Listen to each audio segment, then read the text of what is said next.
ये ऐसा योजना है जिसमें हमने एग्रीकल्चर पे जितना ग्रोथ रेट टारगेट किए उससे ज़्यादा अचीव हुआ।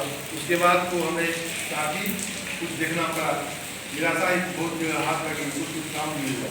तो किसी जितना अच्छा था तो किसी को रोजगार और बढ़िया दर्जा दिया गया। उस समय कृषि में क्या था, 80% जो है वर्क फोर्स काम करते थे, लेकिन राष्ट्रीय आय में उसकी भागीदारी मात्र 30%। क्यों नहीं? खेत का सामान तो सस्ता ही मिलेगा, उस समय उतना रिजर्वेशन हुआ नहीं। जो मोटे अनाज थे जो हम लोग यूज करते थे कम मिलते थे। लेकिन ये भी बात है, जो कोई भी अर्थव्यवस्था अगर कृषि पे आधारित रहती है तो वो ज़्यादा आगे नहीं बढ़ सकता। इसे क्या करना पड़ेगा, द्वितीय क्षेत्र को अच्छा करना पड़ेगा, तृतीय क्षेत्र को अच्छा करना पड़ेगा। मेरा प्राथमिक ठीक है, लेकिन अब हम लोग अभी भी हमारे देश में 50% से ज़्यादा वर्कफोर्स खेती में ही इंडल्ज है। कहाँ इंडल्ज है? खेती में ही। तो जहाँ जो चीज़ है वहाँ खामियाँ और खूबियाँ। एक तरफ तो वो हमारे पूरे वर्कफोर्स का 50% एम्प्लॉयमेंट प्रोवाइड करता है, फिर भी वहाँ की दशा ठीक नहीं है, वहाँ कुछ अलग किस्म की बेरोजगारी पाई जाती है।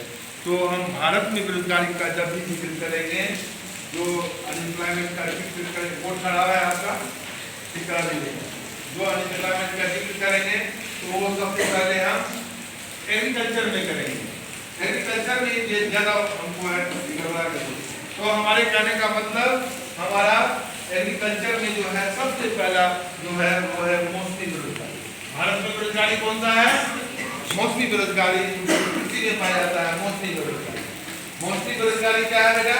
मौसमी बेरोजगारी ऐसी बेरोजगारी है जिसमें कृषकों को जो किसी कार्य में संलग्न है उसको सालों भर एम्प्लॉयमेंट नहीं मिलता। कैसे मिलेगा?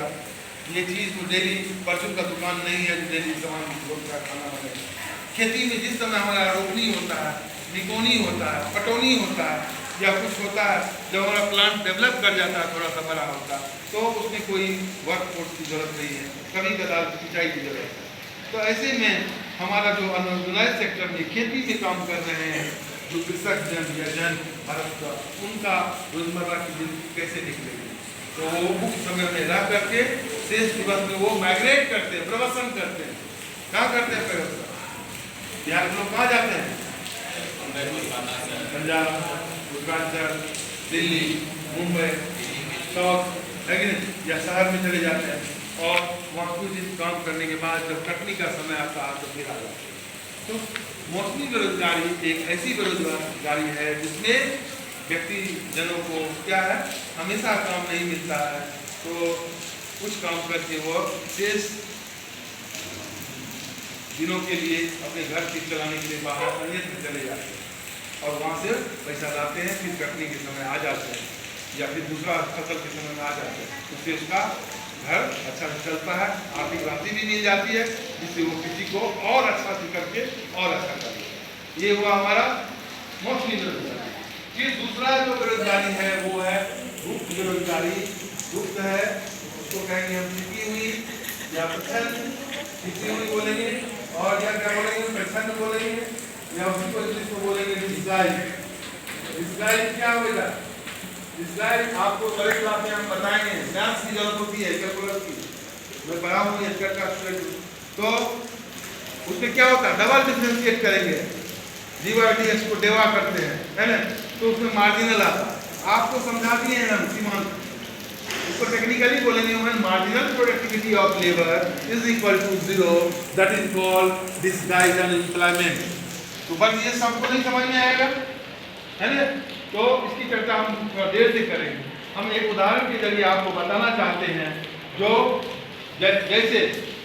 जैसे मैं एक कृषक हूँ और मेरे पास 6 बच्चे हैं, दंपति हैं, मैं और मेरी पत्नी, हम कृषक हैं और हमारे पास आधा एकड़ जमीन है घर के पास ही। हम सभी बच्चियाँ सभी पूरे आदमी खेत में लगे रहते हैं, लेकिन वाकई सब कंट्रीब्यूटरी नहीं है। उसमें से 8 आदमी में से 3 आदमी को हटा करके घर फैक्ट्री या लस्सी फैक्ट्री, घोड़ा बनाने वाला या दूसरा जो बहुत सारे जॉब है वहाँ चले जाते हैं, तब भी हमको 4 क्विंटल फसल होता है। अगर वो रहते तब भी 4 क्विंटल ही इसका मतलब कृषि में वो कार्य करते हुए प्रतीत आते हैं। क्या होते हैं? लगता है कृषि में प्रतीत होते हैं। गाँव में आप ही जाते हैं, कोई लेके नाश्ता लेके जाता है, पानी लेके जाता है, कोई भैंस को लेके जाता है, कोई बकरी के लेके चले जाता है, कोई घास काटने के लिए चले जाता है और काम करने के लिए चले जाता है। वो कुछ देर काम किया, इंजॉय किया, थोड़ा सा अपना लिया, कुछ फसल एक्स्ट्रा उसे कुछ खाया पिया और उसको बनती आती है। तो वैसे है, और उसको काम मिल जाएगा, तो बड़ा बच्चा है, बड़ा काम स्कूल अगर छोड़ भी दिया होगा तो काम मिल जाता है, वो अर्निंग करके घर में और कंटिन्यू करता है। तो हम इसलिए करते हैं। मार्जिनल कैसे होता है? देखो, मार्जिनल होता है किसी खास सेक्शन से। जैसे आप जो है एग्जाम के टाइम में 1-2 महीना खूब पढ़ते हैं प्री बोर्ड के बाद और नंबर ला देते हैं 95%, 99%, बहुत लड़कों को 90+ आता है। क्यों? पहले तो आप मैथ्स फिजिक्स पढ़ते रहते हैं, हम लोग भी प्रेशर देते हैं, फिर लास्ट में छोड़ते नहीं आपको। तो आप एक सीमांत अंतिम समय में एक खास सेक्शन से पूरे महीने की कमाई को आप मार्क्स को अच्छा ले जाते हैं। तो ये वो सीमांत एक होता है। हर बच्चा जो है क्लास के सिवा 4-5 घंटा रोज पढ़ता है, वो एवरेज हुआ। जैसे सचिन तेंदुलकर अगर 4 बॉल पे 5 बॉल पे 4 रन दिया तो 20 रन हुआ, और अगला 6ठा बॉल में जो कट कर दिया, नहीं ड्रॉप कर दिया बॉल को, तो वो क्या हुआ? 0 रन हुआ उसका। तो 6 बॉल पे कितना हुआ सचिन का? 20 रन। 5 बॉल पे भी 20 रन है आपको, तो एवरेज क्या हुआ? 20/6 है ना। तो वो हो गया 6-24, 36 का 3 पॉइंट समथिंग होगा। लेकिन छठे बॉल पर सीमांत रन कितना हुआ उसका? टोटल रन कितना है? 20। और उससे प्रीवियस कितना था?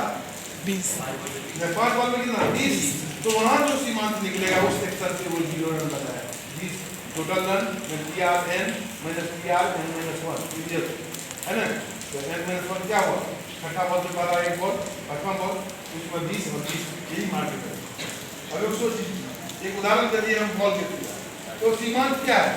8 आदमी मिल करके 4 क्विंटल प्रोड्यूस हुआ है ना, और उसमें से हटा दिए दूसरे केस में तो 5 व्यक्ति मिलके कितना प्रोड्यूस किया? उतना ही किया। इसका मतलब है जो मेरे 3 संतति जो है वो कंट्रीब्यूटरी नहीं है, योगदान कृषि में नहीं कर रहे, वो उसको कहेंगे हम सरप्लस लेबर। तो क्या कहेंगे? अधिक सरप्लस मीन्स अधिक श्रम या श्रमिक, वो संख्या काउंटेबल है और उसका हम प्रोबेबिलिटी यूटिलाइज कर देते हैं, तो हमारा इनकम अच्छा रहेगा, लिवलीहुड अच्छा रहेगा। ये हुआ हमारा डिस्गाइज। ये स्टूडेंट आपका किसी जगत में ही ये दोनों भयानक अनएम्प्लॉयमेंट की समस्या है। अनएम्प्लॉयमेंट क्या हुआ? मौसमी बेरोजगारी। दूसरा बेरोजगारी क्या हुआ? डिस्गाइज। हिंदी में क्या कहेंगे? और वो या अच्छा है ना। जैसे आपने इसके पढ़ लिया, हम लोग हिंदी में से एक बार बोला गमता का नियम क्या है, तो समझे का नियम, आगे का नियम, गमता का नियम। तो गमता नहीं जानते थे, एक बार टूट गया 3 नंबर का, इसलिए हर हिंदी को भी जानना अनिवार्य है ना। तो ये हुआ डिस्गाइज। तो इंडिया में यही बेरोजगारी है किसी जगत में, जो आपके सिलेबस में। विदेशों में फ्रिक्शनल है, एक जॉब छोड़ के शादी के लिए दूसरा जॉब में गए तो वो बेरोजगार हुए, फ्रिक्शनल हुए। टेक्निकल क्या हुआ? मंदी तो आना ही है 4 साल में ट्रेड साइकिल। आप बहुत मेहनत करेंगे, 13 नंबर लाते हैं तो आपको 70 ले सकते हैं, लेकिन आप 98 नंबर लाएंगे तो 10 के 99 लाएंगे, 100 लाएंगे, फिर अगले बार हमेशा मेहनत नहीं करता तो आदमी आप हो सकता है 5 नंबर कम आ जाए, 50 आ जाए। तो उसी तरह हर मेहनत करके करते करते हम बहुत बूम तक चले जाएंगे, फिर अगले बार कम हो जाएगा और भी कम हो जाएगा, क्योंकि बहुत सारी इकोनॉमिक फैक्टर के साथ नॉन इकोनॉमिक फैक्टर भी काम करता है इकोनॉमी में। फलता आपका इनकम या देश का इनकम कम भी हो जाएगा, थोड़ा सा कम। तो हम क्या करते हैं? विदेशों में प्राइवेट रहता है उसको सेट नहीं करते हैं, फिर अगर हमारा इनकम बढ़ जाता है, प्रोडक्शन बढ़ जाता है और एम्प्लॉयमेंट को खींच लेते हैं। तो ये चक्र चलता है जिसको ट्रेड साइकिल कहते हैं, हम अभी नहीं बताएं। तो वहाँ साइक्लिकल होता है, फ्रिक्शनल होता है, थोड़ी जानकारी। अब हमारे पास एक टेक्स्ट है जो हमारा ये चेक करता है कि जो अतिरिक्त रोजगार का सृजन कैसे होगा। अतिरिक्त रोजगार का सृजन कैसे होगा? तो हमें क्या करना पड़ेगा? हमें रोजगार के लिए सेल्फ एम्प्लॉयमेंट को तवज्जो कर, जहाँ सरकारी एम्प्लॉयमेंट और क्या बोल सकते हैं, कभी ऐसे रहेगा, कभी unemployment is the great event of society. हम लोग पटना कॉलेज में बताए, मैडम अभी तक याद है, unemployment is a multi dimensional problem Unemployment is a multi-dimensional problem. It is politically dangerous, economic, harmful, morally undesirable, psychologically frustrating और socially unjustified. तो ये जो विकृति है, ये बेरोजगारी या देश को क्या करती है?